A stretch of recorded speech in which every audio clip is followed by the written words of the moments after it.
This video was sponsored by Enhance, NeoWatt, A Better Road Planner, Elbilmek, Kempower and Bilkomponenter. Yo, what's up? Today I'm gonna do a first impression of this Mazda CX-6e. It has some similarities to the 6e, the sedan, but this is more like a SUV crossover.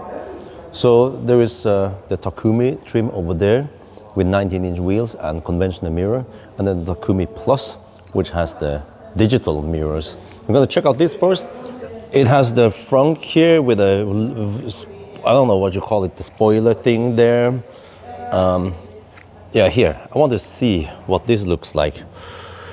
Yeah, interior, it's like a freaking massive screen here.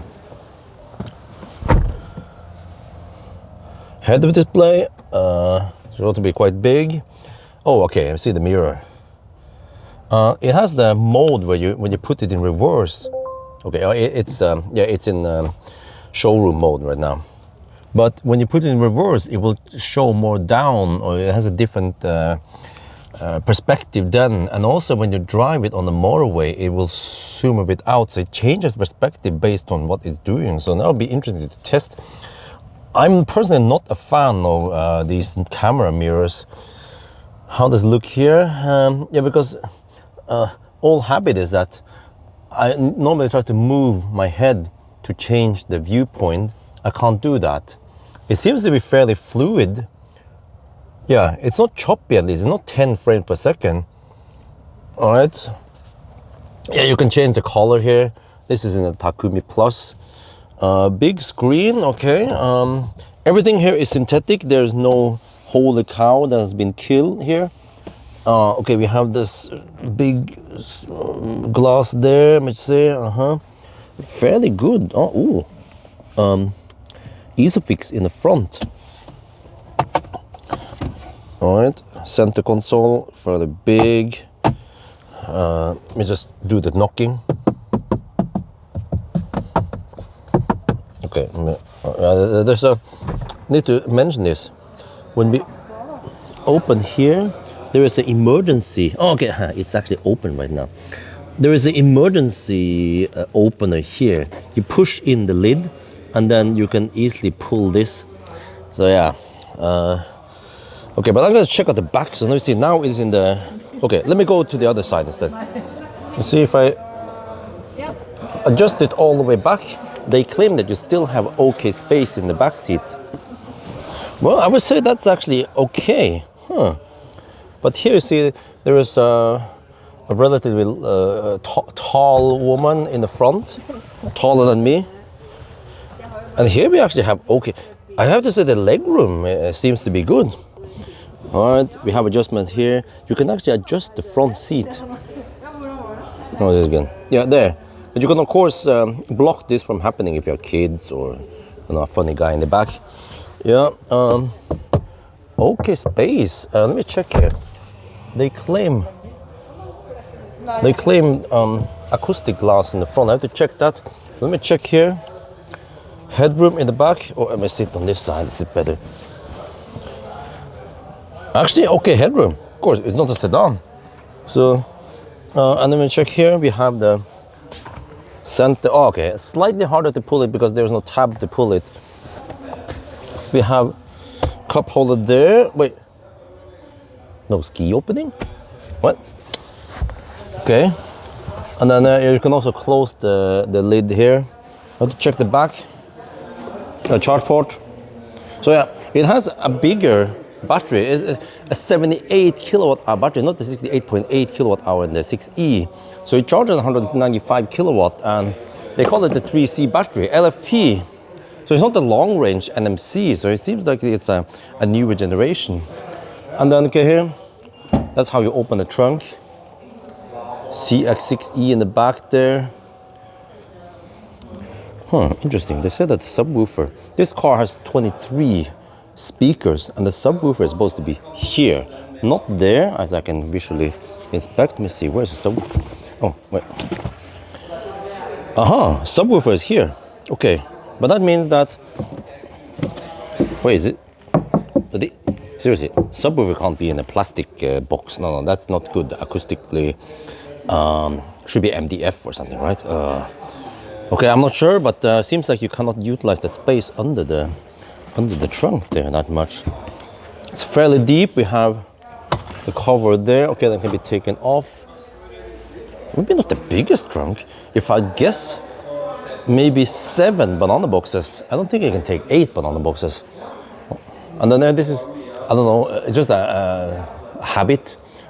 Most cars I test, they have the button here, but then like the DPAL S05 test nowadays, yeah, the button to close it to close the trunk is over there. And then let me check here. Check here. Yeah, so we have acoustic glass here, and then you have to double this. I just do triple to open the frunk. So the frunk is quite large also here. If you take out this is big. You can probably fit, I mean, in my standard, at least 1 banana box. But you can fit some big bags there or something. Maybe even a small stroller will fit in the front. And then here you see that you go. Okay, normally you should use 2 hands to close this. Yeah, I think it's not properly latched on that side. But it has this, I call it the eyepiece front, where you see that there's an opening there.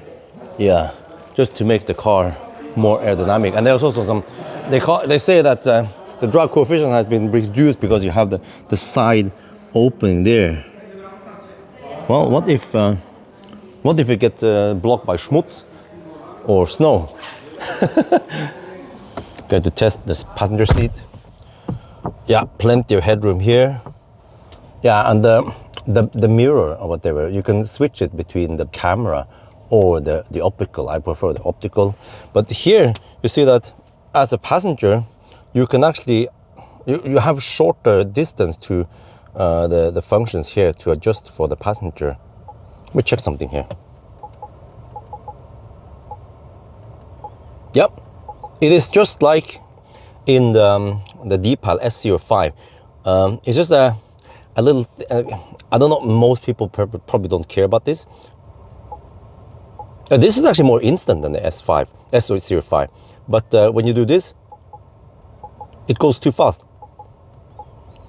So you have to kind of wait for the UI to respond, and then you can adjust it. Okay, it's just nitpicking, but you have the same control here for the driver. So since you have so wide screen, this is 5K resolution, you can actually do stuff like that. And also supposedly you can split this and I can navigate, and while they are looking the navigator, but they were like that.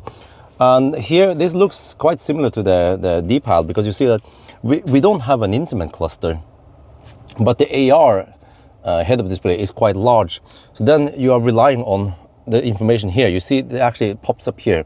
Once we start driving also, there'll be some car status and stuff going on here. Also, if you have the auto steer and all that, it will be here. It will pop a little bit in and out as you go in and out of the auto steer. So, I mean, it kind of works okay, at least on the S05. So I expect that it should work similar here.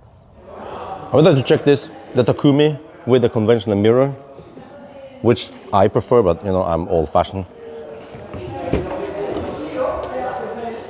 All right. Wow. What the heck is this? It does the easy entry, but it will adjust a lot of stuff here. But what do you say, man? Close the door. Yeah. Okay. More conventional mirror. I think that works for me. Yeah. And then so here's the thing.